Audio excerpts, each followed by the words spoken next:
नमस्कार, शब्दों का ज्ञान पॉडकास्ट श्रृंखला भाग 2 में मैं Sangeeta Srivastava 4D education hub एवं फूलस्टेन, जो कि पिछले 8 वर्षों से एक स्थापित ऑफलाइन और ऑनलाइन एजुकेशन प्लेटफॉर्म है, मैं आपका स्वागत करती हूँ। आपने कोरोना विस्फोट आउटब्रेक के दौरान सुना होगा कि हॉस्पिटल्स में या स्वास्थ्य कर्मियों को रेस्पिरेटर्स और वेंटिलेटर्स की कमी झेलनी पड़ रही है।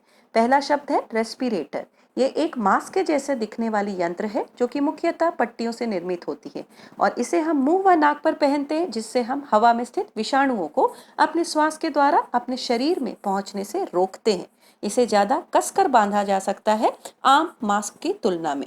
रेस्पिरेटर एक तरह की पीपीई है। पीपीई का फुल फॉर्म होता है पर्सनल प्रोटेक्टिव इक्विपमेंट, मतलब ऐसे यंत्र जो हम खुद के बचाव के लिए उपयोग में लेते हैं।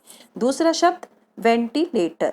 ये शब्द वेंटस मतलब हवा रूट को लेकर बना, जिसका अर्थ होता है हमारे रक्त में ऑक्सीजन की सप्लाई करना। और अगर किसी को सांस लेने में तकलीफ हो और हम जिस मशीन को लगाकर उपयोग में लेते हैं वह कहलाता है वेंटिलेटर।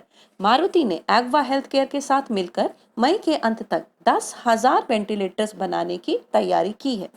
तीसरा शब्द एसिम्प्टोमैटिक। एसिम्प्टोमैटिक ए प्लस सिम्प्टोमा से मिलकर बनता है, जो कि एक ग्रीक शब्द है। सिम्प्टोमा का मतलब अकरेंस, लक्षण, जो बीमारी को पहचानने में मदद करती हो, और हमने इसमें ए प्रीफिक्स यूज किया जिसका मतलब नॉट, नहीं। सिम्प्टोमेटिक में ए लगाकर अर्थ बना किसी भी तरह के लक्षण ना दिखाने वाले संक्रमित व्यक्ति। कई बार किसी बीमारी के लक्षण प्रकट नहीं होते, इसका अर्थ ये नहीं कि व्यक्ति बीमार नहीं है, इसलिए किसी भी तरह की आशंका होने से पेशेंट को क्वारंटीन या आइसोलेशन में रखने की हिदायत दी जाती है। हमारा चौथा शब्द एसिम्प्टोटिक। इस शब्द का मेडिकल चिकित्सीय सिम्टम से कोई लेना देना नहीं है, यह गणित मैथ्स की एक थियरी है। एसिम्प्टोमेटिक के साथ एसिम्प्टोटिक उच्चारण की समानता दिखाती है, तो ध्यान रहे दोनों के अंतर का। पांचवें शब्द की ओर अगर हम बढ़ें तो भारत में पहला राज्य था राजस्थान, जिसने सबसे पहले लॉकडाउन के निर्देश जारी किए। लॉकडाउन इसका शाब्दिक अर्थ लिटरल मीनिंग बाहर व भीतर जाने के सारे दरवाजे बंद, ताला बंदी।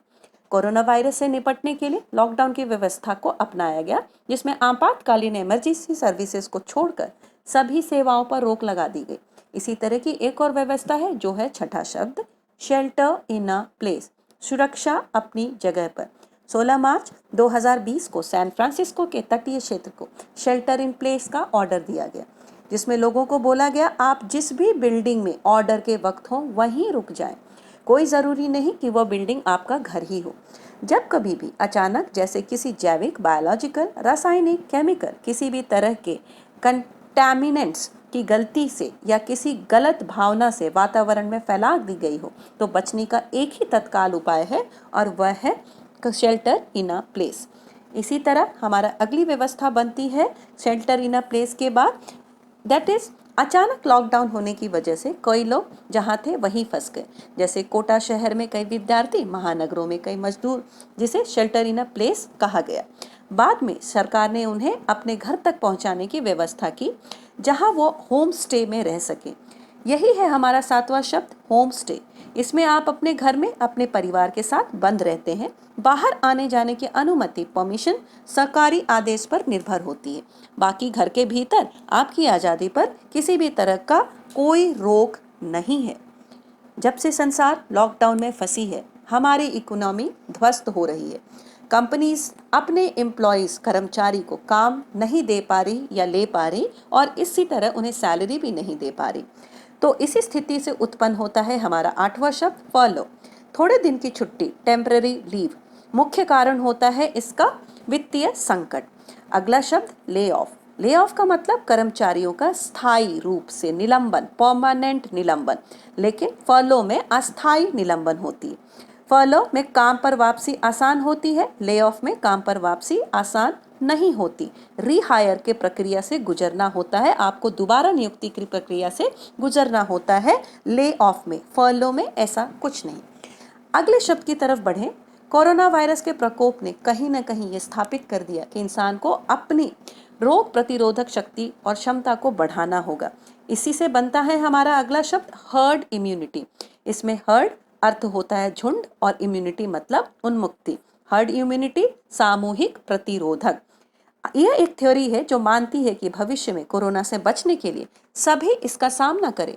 जितने ज्यादा लोग इससे संक्रमित होते हैं, इंसानी शरीर में इससे लड़ने की उतनी ज्यादा ताकत पैदा होगी। मेडिकल साइंस की पुरानी पद्धति के अनुसार आबादी के एक तय हिस्से को वायरस से संक्रमित होना पड़ेगा, जिससे सामूहिक प्रतिरोधक क्षमता हर्ड इम्यूनिटी डेवलप होगी। इससे शरीर में वायरस के खिलाफ एंटीबॉडीज बनेंगी, जिसे हमारे शरीर से निकालकर वैक्सीन तैयार करने की कोशिश में लिया जाएगा। स्वीडन ने हर्ड इम्यूनिटी को अपनाया और उन्हें अच्छे परिणाम देखने को मिले। इस पॉडकास्ट में हमने बात की respirator, ventilator, asymptotic, furlough, lay off, lockdown, shelter in a place, home stay and herd immunity. सामान्य सी बातें, पर जब अंतर समझे तो लगे अरे इतना अंतर है शब्दों में। हमारी इस कोशिश को प्रोत्साहित करने के लिए आपका धन्यवाद। स्वस्थ रहें, मस्त रहें।